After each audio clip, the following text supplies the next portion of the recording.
ఇప్పుడు అక్కడికి మనం కాశీకి వెళ్ళినా గయకి వెళ్ళినా ఇప్పుడు మీకు జంజం ఉంటుంది, మాకు ఉంటుంది జంజం. జంజం లేని వాళ్ళకు బట్టేస్తారు. బట్టేసి ముడేసి చేపిస్తుంటారు. అదే దాని ఉద్దేశం అదే. దాని ఉద్దేశం అదే. జంజం అనేది కంపల్సరీ జంజం అనేది ఆ జంజమే బట్ట రూపంలో. అంటే శ్రాద్ధం లాంటి కార్యక్రమాలకు, పితృ కార్యక్రమాలకు జంధ్యం ఉన్నా బట్టేస్తారు. జంజం ఉన్నా బట్టేస్తారు. కర్త అంట. కర్త అంటే ఉదాహరణ మీరు వినుంటారు, వాడి మీద వాళ్ళ అమ్మ పంచప్రాణాలు పెట్టుకుందిరా. విన్నారా ఎప్పుడన్నా? విన్నారు కదా. పంచప్రాణాలు అంటే పంచభూతాలు కాదు అవి. పంచప్రాణాలు అంటే ఏంటి అంటే, మనము కుండకు బొక్క పెట్టడానికి దహనం చేసేటప్పుడు వాడే రాయి, దాన్ని శిల అంటాం. శిల రాయి, ఇంత చిన్న కంకర రాయి. రెండవది నిప్పు, మనం పెట్టిన దహనం. మూడవది ఎముకలు. నాలుగవది పక్షి. ఐదవది చేసేటువంటి కర్త, అల్లుడు కావచ్చు, బిడ్డ కావచ్చు, కొడుకు కావచ్చు, కర్త. ఈ ఐదుగురిని బేస్ చేసుకొని పుట్టినటువంటి మనిషి తాలూకా పంచప్రాణాలు ఉంటాయి. ఈ పంచప్రాణాలు గాలిలో కలిసిపోయినాయి అంటారు. ఈ పంచప్రాణాలు ఒకటిగా చేరి వెళ్తేనే మోక్షం సిద్ధిస్తుంది. ఈ మోక్షం రావడానికి 12 నెలలు పడుతుంది. ఒక మనిషి చనిపోయిన 12 నెలల తర్వాత సంవత్సరం కంప్లీట్ చేసుకొని సంవత్సరీకం కంప్లీట్ చేస్తేనే ఆ రోజు వాళ్లకు మోక్షం అనేది ఏర్పడుతుంది. సో మనం పెట్టేటువంటి నెలకొక మాసికం నాడు పిండాలు పెడితే ఆ పిండము మనం వాళ్ళకు పెట్టే భోజనం. అంటే ప్రతి నెల అంటే వాళ్ళ ఒక్క రోజు మనకు ఒక నెల. సో మనం పెట్టే పిండాలు ప్రతి నెల మాసికం రోజు పెట్టే పిండాలు, లేదా వాళ్లకు బ్రాహ్మణులకు పెట్టే, మనం ఇప్పుడు ఉదాహరణ కొంతమంది అయితే పిండాలు పెడతారు, కొంతమంది ఏమో భోక్తలు పంతులను పిలిచి కూర్చోబెట్టి మంత్రం చెప్పి వాళ్ళకు ఫుడ్ పెడతారు. సో ఆ వచ్చినటువంటి వాళ్ళే తిన్న తిండి, ఆ ఫుడ్ అనేటువంటిది వాళ్ళకు 1 మంత్ ఫుడ్. అంటే వాళ్ళు ట్రావెల్ చేయడానికి, పుణ్యలోకాలకు వెళ్ళడానికి వీళ్ళు ట్రావెల్ చేస్తున్న మార్గంలో వాళ్ళకు మనం పోసే, వాళ్ళ బండిలో మనం పోసే డీజిల్ ఈ పిండాలు. అందుకనే పిండాలను 2 సార్లే వాడతారు. ఒకటి కడుపులో ఉన్నప్పుడు పిండం అంటారు, తర్వాత చనిపోయిన తర్వాత పెట్టేది పిండం. సో ఈ పిండాలను వాళ్ళకు మనం శక్తిగా ఇస్తే, ఎనర్జీ రూపంలో ఇస్తే, వీళ్ళు ఆ ఎనర్జీని తీసుకొని పుణ్యలోకాలకు వెళ్ళడానికి, ముక్తిని ప్రసాదించడానికి, ఆత్మ ముక్తి పొందడానికి ఉపయోగపడేవి ఈ మాసికాలు, ఈ సంవత్సరికం. సో ఇంత పంచ ప్రాణాలకు ఇంత వ్యవస్థ ఉంది. సార్ ఇప్పుడు మీరు చెప్తుంది మన హిందూ సాంప్రదాయం, నేను హిందూను, మీరు హిందూ సాంప్రదాయ ప్రకారం తీసుకున్నట్టయితే, హిందూ సాంప్రదాయ ప్రకారం మనిషి చనిపోయిన నుంచి సంవత్సరీకం వరకు ప్రతిరోజు సావైపోయిన నుంచి నెక్స్ట్ డే 3 రోజులని, 9 రోజులని, 6 రోజులని, 12 రోజులని, ఎవ్రీ నెల అని, తిథులు, ఇవన్నీ సంవత్సరం వరకు మనం చేస్తుంటాం. మళ్ళీ ఎవ్రీ ఇయర్ మనం చేస్తుంటాం. ఇది సాంప్రదాయ ప్రకారం చనిపోయిన ఆత్మ శాంతించడానికి, లోకానికి వెళ్ళడానికి. హిందూ ధర్మం గురించి ముస్లిమ్స్ అండ్ క్రిస్టియన్స్ తీసుకుందాం. మరి వాళ్ళ దాంట్లో ఏమి ఉండవు కదా. వాళ్ళ దాంట్లో వాళ్ళ తాలూకు ఉంటాయి.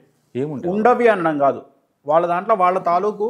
వాళ్ళు మీరు అబ్జర్వ్ చేస్తే వాళ్ళు దీపావళికి, మన దాంట్లో కూడా మీరు అబ్జర్వ్ చేసారో లేదో, మన సాంప్రదాయంలో కూడా దీపావళికి శ్మశానంలో పటాకులు కాలుస్తారు మనోళ్ళు, దీపాలు పెట్టి. చాలామంది మనోళ్ళు హిందువులు కాలుస్తారు.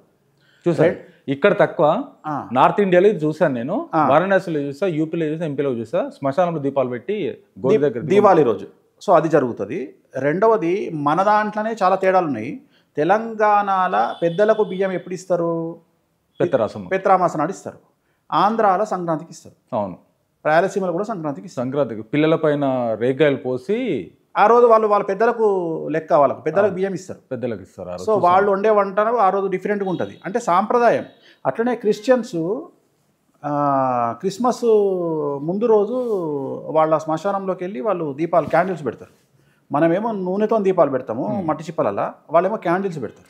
దీపం పెడితే ఆత్మ ఎట్లా శాంతిస్తుంది సార్? మనమేమో పిండం పెట్టి ఇన్ని రోజులు చేసి, అంటే వాళ్ళ సిస్టమ్. ఇప్పుడు వాళ్లకు మనకు చాలా తేడాలు ఉంటాయి కదా. ఇప్పుడు ఉదాహరణ, చాలామంది ఇప్పుడు ముస్లిం ఉంది ఉదాహరణ, మక్కాలో ఏముంటుంది? లింగం ఉంటుంది.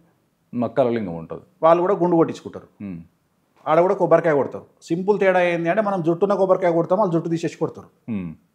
Same process. ఏం తేడా ఉండదు. అక్కడ కూడా అగరబత్తులు ముట్టిస్తారు. ఇంకేముంది? ఇంకా అదే చెప్తా, ఇంకేముంది? ఇక ఇప్పుడు హిందూ సమాజం అనేటువంటిది చాలా పూర్వమైనటువంటి, అంటే క్రిస్టియానిటీ కంటే కూడా, ముస్లిమ్స్ కంటే కూడా ముందు పుట్టినటువంటిది ఇంచుమించుగా హిందూ కమ్యూనిటీ, హిందూ దేవుళ్ళు కానీ, హిందూ ప్రచారం కానీ. సో ఇవాళ వేరే మతాల్లో ఉండేటువంటి వాళ్ళందరూ కూడా ఒకనాడు హిందువులే. అవును, ఒకనాడు హిందువులే. ప్లస్ ఇవాళ మేము శాకాహారులం అని చెప్పుకుంటున్న ప్రతి ఒక్కడు ఒకప్పుడు మాంసాహారే అసలు. ఎందుకంటే సమాజంలో, సృష్టిలో శాకాహారే లేడు. ఎందుకంటే ఒకప్పుడు మానవులు పూర్వకాలంలో అందరూ మాంసాహారులే.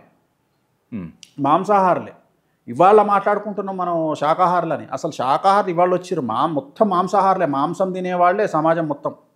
అప్పుడు ఆ రోజు వేటాడి సమాజం మొత్తం మాంసాహారులే. సో మనం చాలా చెప్పుకుంటాం. ఇవాళ మనం మతాలు మారినోడు రేపు ఈ మతం ఉండొచ్చు, ఎల్లుండి ఆ మతం ఉండొచ్చు. వాళ్ళకు ఉండేటువంటి కారణాలు, భౌగోళిక పరిస్థితులు, ప్లస్ మనం ఎట్లా హ్యాండిల్ చేస్తున్నాం అనేటువంటి విషయాలు, మనల్ని మనం కాపాడుకోలేకపోవడం మన తప్పు, మన దాంట్లో ఉండే వాళ్ళను మనం ఏకం చేసుకోలేకపోవడం తప్పు. సో ఈ వర్ణ వ్యవస్థ వల్ల కూడా కొంతమంది మనకు దూరమైనారు హిందూ మతానికి. సో ఇవాళ చాలా మార్పులు వచ్చినాయి. ఇవాళ వ్యవస్థలలో తేడాలు ఏం లేవు, వాళ్ళంతా బాగానే ఉంటున్నారు. కాకపోతే ఏంటంటే టిపికల్ మైండ్ పీపుల్ కొంతమంది ఉంటారు. వాళ్ళను ఆ సందర్భంలో లాక్కుపోయే వాళ్ళు ఉంటారు, లాక్కుపోతారు. మళ్ళీ కొన్ని రోజుల తర్వాత రిలీజ్ అయ్యి మళ్ళీ వాడిటే వస్తాడు. సో అది పెద్ద విషయం కాదు.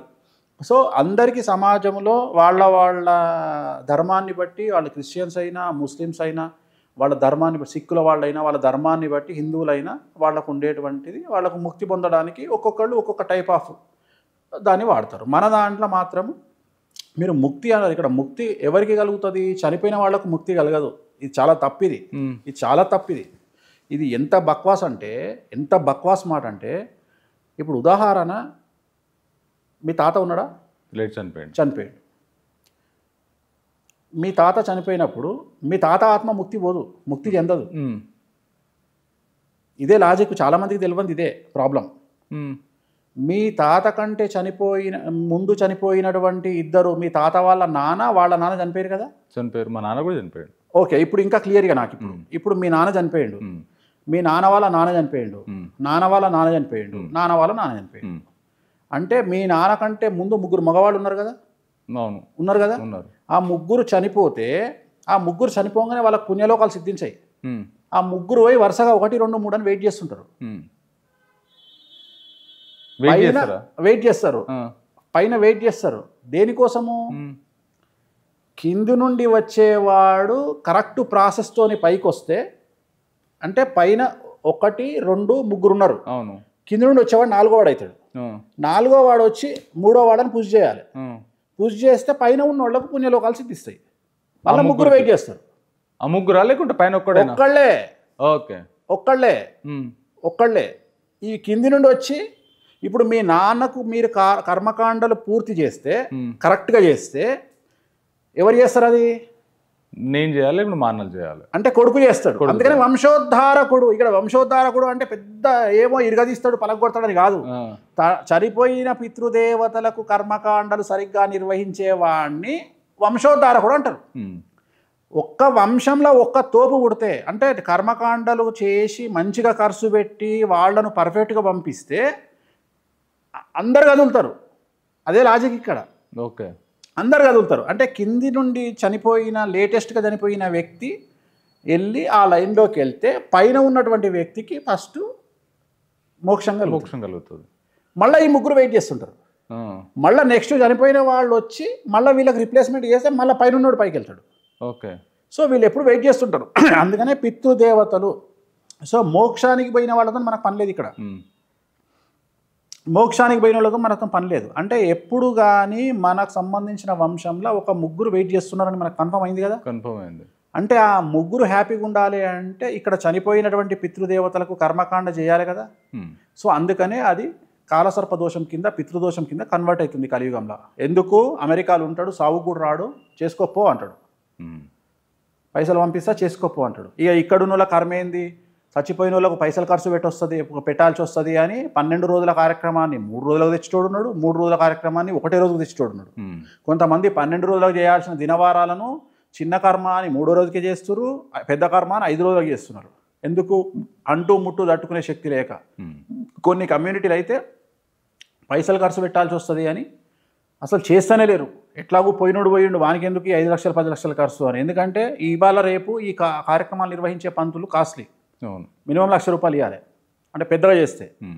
లేదు భోజనాలు అన్ని ఎంత లేదన్నా ఇవాళ చనిపోతే మనిషి చనిపోతే ఒక మినిమం లెవెల్లో చేస్తే 5 లక్షలు ఖర్చు అవుతుంది. అవును. ఈ 5 లక్షలు మేము ఎందుకు పెట్టాలి అని నువ్వు చేయకపోతే నీ నెక్స్ట్ జనరేషన్ మీద మొత్తం ఈ పితృ దోషాల వల్ల పితృదోషాల వల్ల పిల్లలు పెరగరు, ఆటిజం పెళ్ళిళ్ళు అయ్యేవాళ్ళు. పెళ్ళిళ్ళు కావు, డివోర్స్ అవుతాయి, మా మిడిల్ ఏజ్లో కానీ యాక్సిడెంట్లో చనిపోతారు, క్యాన్సర్లతో చనిపోతారు. ఇంత వ్యవస్థ ఉంది. ఇంత వ్యవస్థ. అందుకని చాలామంది ఏమనుకుంటారు, సంవత్సరం కాగానే పెద్దల్లో కలుపుతారు అని ఒక సామెత ఉంది తెలంగాణలో. పెద్దల్లో కలపడము అంటే దాని అర్థం ఏంటి అంటే చనిపోయిన వాళ్ళ లిస్టులో ఈ పేరు చేర్చబడుతుంది. చేర్చబడ్డప్పుడు ఆ పైన ఉన్నటువంటి వ్యక్తి మోక్షలోకాలకు వెళ్ళిపోతాడు, మిగిలిన ముగ్గురు లైన్లో ఉంటారు. అందుకని ఇటు 7 తరాలు అటు 7 తరాలు ఎవడన్నా ఒక్కడు కనుక సాలిడ్ పర్సన్ పుట్టి డబ్బులకు ఆలోచన చేయకుండా మంచిగా ఈ కార్యక్రమాలను కనుక పితృ కార్యక్రమాలలో మాతృ కార్యక్రమాలు కూడా వస్తాయి. చాలామంది తల్లి వేరు తండ్రి వేరు అనుకుంటారు. కాదు, ఆడవాళ్ళు చనిపోయినా మగవాళ్ళు చనిపోయినా అన్నిటికీ కలిపి పెట్టిన పేరు ఒకటే, కార్యక్రమాలు అని పెట్టారు, పితృకార్యాలు.